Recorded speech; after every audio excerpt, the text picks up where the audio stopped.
18 കോടി രൂപ ചെലവിൽ അത്യാധുനിക നിലവാരത്തിൽ നിർമ്മിക്കുന്ന കെഎസ്ആർടിസി ബസ് സ്റ്റാൻഡിന്റെ നിർമ്മാണോദ്ഘാടനം ഗതാഗത വകുപ്പ് മന്ത്രി ശ്രീ കെ.ബി. ഗണേഷ് കുമാർ നിർവഹിച്ചു. രണ്ട് വണ്ടികൾ മത്സരിച്ച് ഏത് ആദ്യം പോകും എന്നുള്ള നിലയിലാണ് വണ്ടികൾ വന്നുകൊണ്ടിരിക്കുന്നത്. ഇത് കെഎസ്ആർടിസിയുടെ മാറ്റമാണ്. നിങ്ങൾ തിരുവനന്തപുരത്ത് നിന്ന് അല്ലെങ്കിൽ കോട്ടയത്ത് നിന്ന് കൊട്ടാരക്കര വഴി തിരുവനന്തപുരം പോയാൽ വല്ലപ്പോഴും ഒരു വണ്ടി കാണാമായിരുന്നു. ഇപ്പൊ അങ്ങനെയല്ല. ഇഷ്ടംപോലെ വണ്ടിയും കാണാം, അത് നിറച്ച ആളെയും കാണാം. കാരി അടിച്ചു പോകുന്ന വണ്ടികളല്ല. യാത്രക്കാര് ബാലഗോപാൽ സാർ പറഞ്ഞ പോലെ കൈ കാണിക്കുന്നവരെല്ലാം നിർത്തി സന്തോഷത്തോടെ കയറ്റിക്കൊണ്ട് പോകുന്ന ജീവനക്കാരുടെ ഒരു ആറ്റിറ്റ്യൂഡ് മാറാൻ കാരണം അവർക്ക് 1-ാം തീയതി ശമ്പളം കൊടുത്തതും അവരെ തിരിച്ച് അവർക്ക് 1-ാം തീയതി ഒരുമിച്ച് ശമ്പളം കൊടുക്കുകയും അവർക്ക് നല്ല സൗകര്യങ്ങൾ ഒരുക്കുകയും അവർക്ക് മാന്യമായ സ്ഥാനം കിട്ടുകയും ചെയ്തു. കാരണം ഞാൻ മന്ത്രിയെ വന്ന ശേഷം കെഎസ്ആർടി ഡ്രൈവറെ കണ്ടക്ടറെ കേരളത്തിൽ ആരടിച്ചിട്ടുണ്ടെങ്കിലും അവനെല്ലാം റിമാൻഡ് ചെയ്തിട്ടുണ്ട്.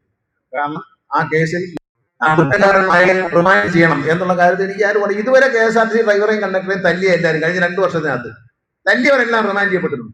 കാരണം കോടതി മുമ്പാകെ ഇവരെ കുറ്റങ്ങൾ കൃത്യമായി തെളിയിക്കാനും അവരെ റിമാൻഡ് ചെയ്യിക്കാനും കേരള പോലീസിന് കഴിഞ്ഞു. അതിന് നമ്മൾ ഒരു വിട്ടുവീഴ്ച. ധനകാര്യ വകുപ്പ് മന്ത്രി ശ്രീ കെ.എൻ. ബാലഗോപാൽ ചടങ്ങുകൾക്ക് അധ്യക്ഷത വഹിച്ചു.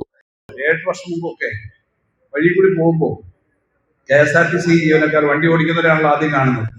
കണ്ടക്ടർമാരും നമ്മൾ നോക്കിയാൽ കൈ കാണിച്ച് അത്ര സന്തോഷത്തോടെ കൈ ഉയർത്തി കാണിക്കില്ല എന്നുള്ള സ്ഥിതി ഉണ്ടായിരുന്നു. നമുക്ക് യൂണിയനും സംഘടനയൊക്കെ ഉണ്ട്, എന്നാലും സ്ഥിരമായി അവർക്ക് വിഷമമാണ്. കാരണം തുറന്നു മടിയില്ല. ഇപ്പോ എവിടെ കൊണ്ട് പോകുമ്പോഴും കെഎസ്ആർടിസി ജീവനക്കാര് നമ്മൾ അവരെ കൈ കാണിച്ചാൽ അവർ വളരെ സന്തോഷത്തോടു കൂടി അവർ തിരിച്ച് ഒരു സലാം തരുന്ന സ്ഥിതിയിലേക്ക് ആ ഒരു അവസ്ഥ മാറി എന്നുള്ളത്. കാരണം കെഎസ്ആർടിസി അങ്ങ് പോയി എന്ന് വിചാരിക്കുന്നതുകൊണ്ട് കെഎസ്ആർടിസി നന്നായി മുന്നോട്ട് വരും എന്ന നിലയിലേക്ക് കാര്യങ്ങൾ വരുന്നു.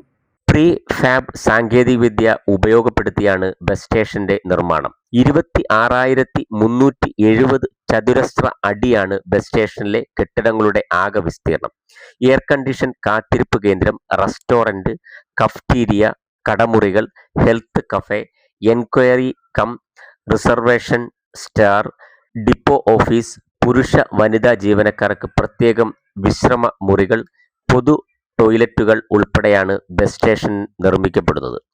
ഒരേ സമയം 22 ബസ്സുകൾക്ക് നിർത്തിയിടാൻ കഴിയുന്ന സൗകര്യമാകും കൊട്ടാരക്കര കെഎസ്ആർടിസി ബസ് സ്റ്റേഷനിൽ ഉണ്ടാകുക. 6 മാസം കൊണ്ട് ബസ് സ്റ്റേഷന്റെ നിർമ്മാണം പൂർത്തിയാക്കാനാകുമെന്നാണ് ഉദ്ദേശിക്കുന്നത്. MLAയുടെ പ്രാദേശിക വികസന ആസ്തി ഫണ്ടിൽ നിന്നുമുള്ള തുക ഉൾപ്പെടെ വിനിയോഗിച്ചാണ് അത്യാധുനിക സാങ്കേതിക വിദ്യയിൽ ബസ് ടെർമിനൽ നിർമ്മിക്കുന്നത്.